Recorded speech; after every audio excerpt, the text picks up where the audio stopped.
2 years ago, my husband Nick and I attended a district conference in Jordan. It was held just outside of Amman, and the opening ceremonies were in an absolutely spectacular amphitheater overlooking the Dead Sea. There were a few speeches, and then we enjoyed a wonderful dinner under the stars. It was there that I was introduced to Dr. Mark Turpentine from Indianapolis. Dr. Mark was in the country to conduct a Gift of Life mission. How many of you, by show of hands, have heard of Gift of Life? Quite a few of you. For those of you who haven't, they provide open heart surgery to children that wouldn't normally be able to access such a procedure. On the last day of our stay, just hours before heading to the airport, the governor asked if I would like to visit Dr. Mark and the Rotarians at the hospital because this was the first day of their surgical rotation. Well, as you can imagine, I jumped at the chance. The next thing I knew, I was being dressed in hospital greens, a little hat and little boots, and I was ushered into the surgical suite. And there was Dr. Mark performing surgery. Now, I don't know about you, but I couldn't breathe. He was standing here, there was a nurse standing here, and an anesthetist standing over there. A few minutes later, he looked up and he said, "Jen, when did you come in?" And very quietly I said, not wanting to disrupt him, just a few moments ago. And he said, "Well, come on over here, let me show you what I'm doing." You know where this is going. So I walked up, and there was a patient completely covered, with the exception of a small square over the heart. Dr. Mark was stitching a patch about the size of an American quarter onto this hole in the heart. It was then that he introduced me to 6-month-old baby Selma, a Syrian refugee. I watched in amazement as he stitched with extraordinary precision. And every once in a while, he would look over at the anesthetist and he would say, "Warm it up a little." Finally, he finished the last stitches, and then he put his hand in and he jiggled the heart just a little bit, trying to make sure that there were no leaks. And then he looked over at the anesthetist and he said, "Okay, warm it up." And at that moment, little Selma's heart started to beat. Ba-boom, ba-boom, ba-boom. I hadn't noticed that her heart wasn't beating. It makes perfectly logical sense now. And in that moment, I watched her come back to life. What a gift. And then I had the opportunity to go into the hallway and meet her parents and say, "I just saw Selma's heart beating, and she is gonna run, and she is gonna play, and she is gonna be great." What a gift. As you heard during President-elect Barry's opening speech on Sunday, and by several of our colleagues throughout the week, we have an exciting new vision statement. Together, we see a world where people unite, take action to create lasting change across the globe, in our communities, and in ourselves. Lasting change, whether that's the global eradication of polio or something as tiny as Selma's beating heart. As President-elect Barry shared, sometimes the biggest gift is the change in ourselves. And I know that day I was forever changed by meeting Selma. You can see how our vision statement ties hand in hand with our brand promise of join leaders, exchange ideas, and take action, as well as our People of Action campaign. And these are critical success factors that John Smarge and Brad Howard spoke so powerfully about yesterday. Our vision statement is the first step in a multi-year process for Rotary to create our next strategic plan. to craft a plan that builds upon the current success of our plan, but recognizes that we cannot be static as an organization in order to be relevant in the future. Now, our current plan has served us well. It has taught us the synergies between foundation, membership, and public image. But we also know that there are certain things that never change. Our core values, the four-way test, the objects of Rotary.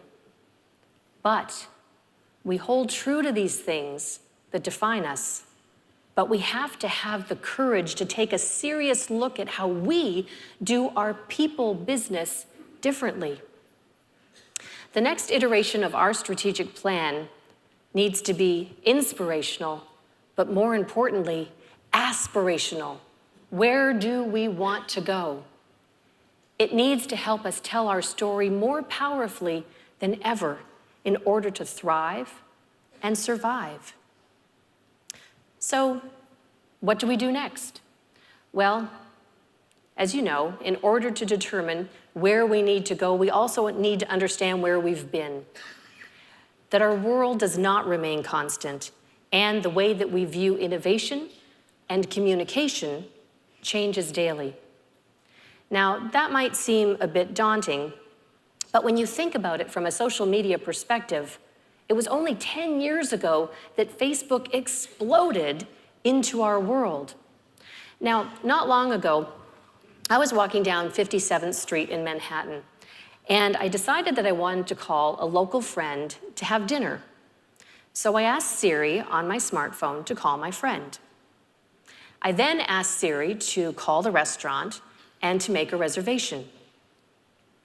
In the time that I had walked 3 short city blocks, I had connected and I had taken action. At the core of our organization, we are about connectivity, the enduring connections that we make with each other. Now, I want to have a little bit of fun with this. Not too long ago, I attended a conference, and President Ian was there, and Director Michael Alberg was there, and we all met a wonderful young Rotaractor named Sus from Sweden. And she said the most brilliant thing. She said, if you want to join a large network, who do you join? Facebook. If you want to join a quality organization, who do you want to join? Rotary. Isn't that brilliant? We are the original social network. She understood that. As I stated earlier, our new vision statement is the first step in a process to update Rotary's strategic plan. And while it may seem logical and obvious when we read it because it resonates, it says who we are, an enormous amount of work went into selecting and crafting these words. The process has taken more than a year, and a robust amount of research has been done to inform this statement. Variations were tested, words were studied, and cultural nuance was a top priority. The Strategic Planning Committee then reached out to more than 1 million stakeholders, including non-Rotarians, for feedback. We've also had to take a look at external factors and trends that we're facing today that we never had to consider in the past, like revolutionary advances in IT. And as we so eloquently heard from Amanda earlier this week, the impact of millennials on our immediate future. Our strategic planning process requires deep reflection on what Rotary has been and what it has the potential to become. Why stakeholders in this process, many of us, need to remove our institutional biases and entrenched thinking to completely think of ways in which Rotary may function now and into the future. Imagine, if you will, a company like IBM. If they didn't figure out how to change, where would they have been? IBM has reinvented itself multiple times in the past century, from being a medium-sized maker of tabulating equipment and typewriters into a computer industry leader and now IT consultancy. And how about the founder of the fledgling company, Netflix? Now, Netflix, back in 2000, their owner flew to Dallas to go and propose a partnership to the video rental company, Blockbuster. The idea was that Netflix would run Blockbuster's brand online, and Blockbuster would promote Netflix in its stores. Sounded like a pretty good idea, but he was laughed out of the room. Well, we all know what happened next. Blockbuster went bankrupt 10 years later, and Netflix is now a $61 billion company. Think they might have made a little mistake. Well, at 3M, let's touch them right there. At 3M, they do what we do. They tell stories, and they believe that strategic planning is about storytelling. And that's a primary message I want to leave you with today. They told stories about how they failed with their first abrasive products, and stories how they invented masking tape and wet-to-dry sandpaper. More recently, they've been telling a story about one of their scientists who, while singing in a choir, wished that he had in his hymnal some way of not having the pages fall out so he could turn. So you know what he did? He invented Post-it notes. Strategic planning is storytelling. It is putting the human face on who we are, what we do, and what we want to be.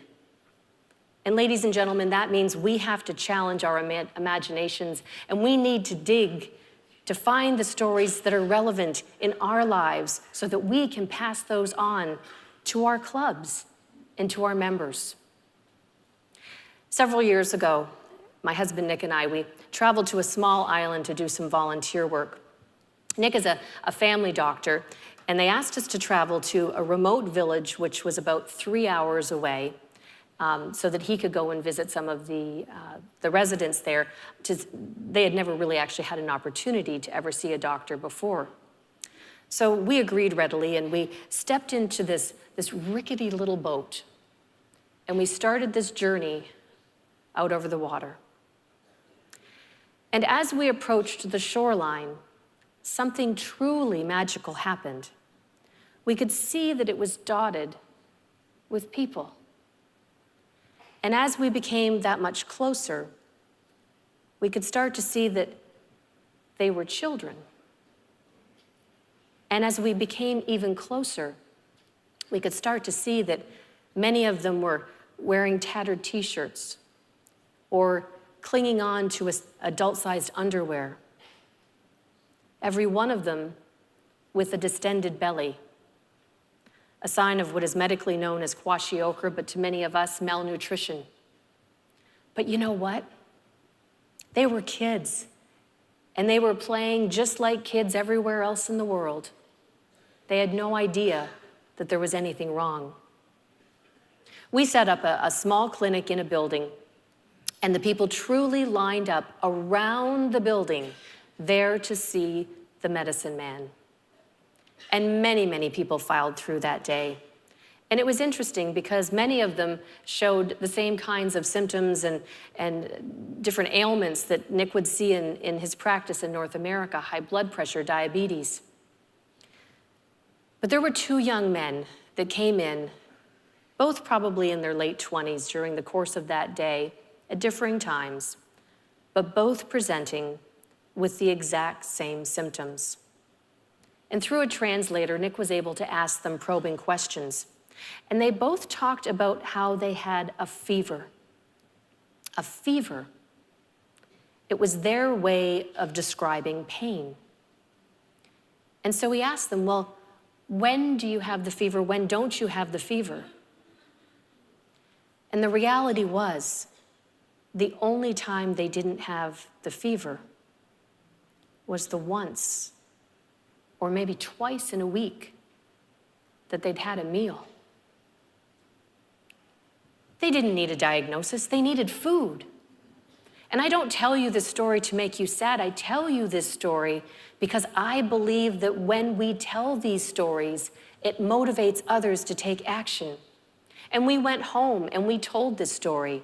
And with the aid of Rotarians and many others, there's now a school in that village, their very first. And it has a food program that feeds the children and their families. And doctors now regularly travel there to provide health care. These are steps out of the cycle of poverty and the creation of peace. Ladies and gentlemen, the ultimate success of our strategic plan depends on how effectively we inspire the people who make that plan happen. And you know who that is? That's you. Each one of you in this room. We need your help. We need your help to get the word out that this new vision statement exists, to work with your clubs, to help personalize it, to help it be meaningful to them and to their experience. We need our clubs to imagine what they're going to look like in the future and how they can start working to get there. You know, we have an incredible opportunity in front of us right now to look at absolutely everything on the table. And you know what? This isn't going to happen overnight. It's going to be a multi-year process.